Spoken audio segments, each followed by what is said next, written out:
Hey everybody, Mr. On-Demand Man with Master Plan. My master plan today is to try to make an old AMD FX machine from like 13 years ago run Windows 11.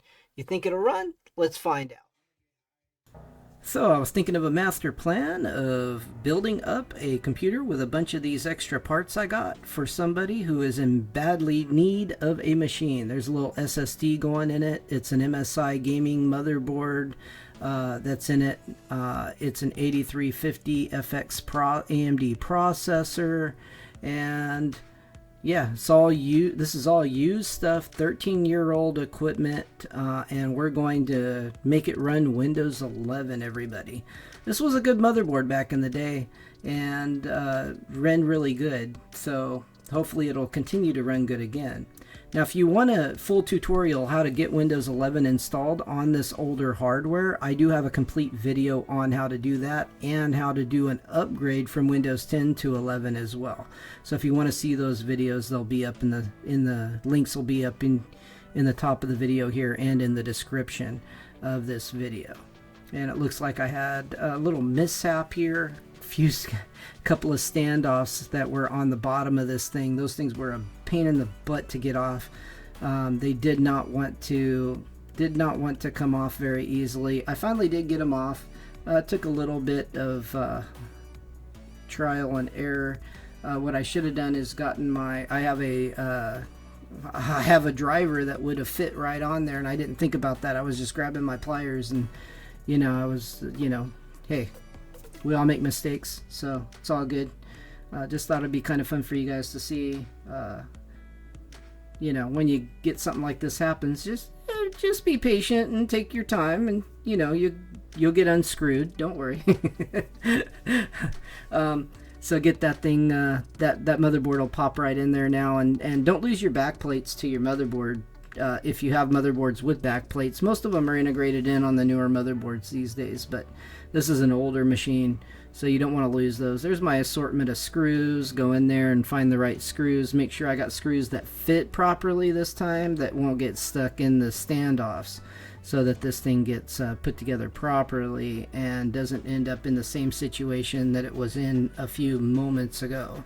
And this is sped up a little bit here, showing me screwing in the motherboard. As you can see, it's a really tight fit. That motherboard just barely fit in there. I was not happy. And actually, a few of the SATA ports were unusable because the bottom ports hit where the very back, and so I had to plug them in the top portion. So really, I can only really use about 3 of those SATA ports. Which was fine because I was only using 2 drives anyway, and it still gives the ability to plug in one more drive, so it'll still be fine for this situation and everything, so no problem there. And there I am sticking the video card in. That's an old AMD video card that is going in this machine. Nothing fancy about that video card. It does have an HDMI port, does do 1080p resolution, so it'll work fine for this gentleman. This person is not going to game on it, going to just be doing regular, normal, everyday computing, browsing the internet, YouTube, looking things up online, and etc, etc. So now what we've got is getting all the cabling strapped in and moved around and cleaned up a little bit here so that the computer is more or less tidy inside, so stuff isn't flying all over the place and getting in the way of the fans. And that being said, this is coming along pretty good. And then there's the video card. Pop that in the slot, and we're almost done here. So if you guys like this video, please hit a thumbs up. If you didn't like it, let me know down below. Hope you guys are all having a great day, and you're gonna see that it took Windows 11 just fine. Here in just a moment, I'm gonna show the screen, and there it is, running Windows 11. Look at that, AMD FX processor. Look at that. Wonderful, beautiful, beautiful stuff. Windows 11 Pro. Yep,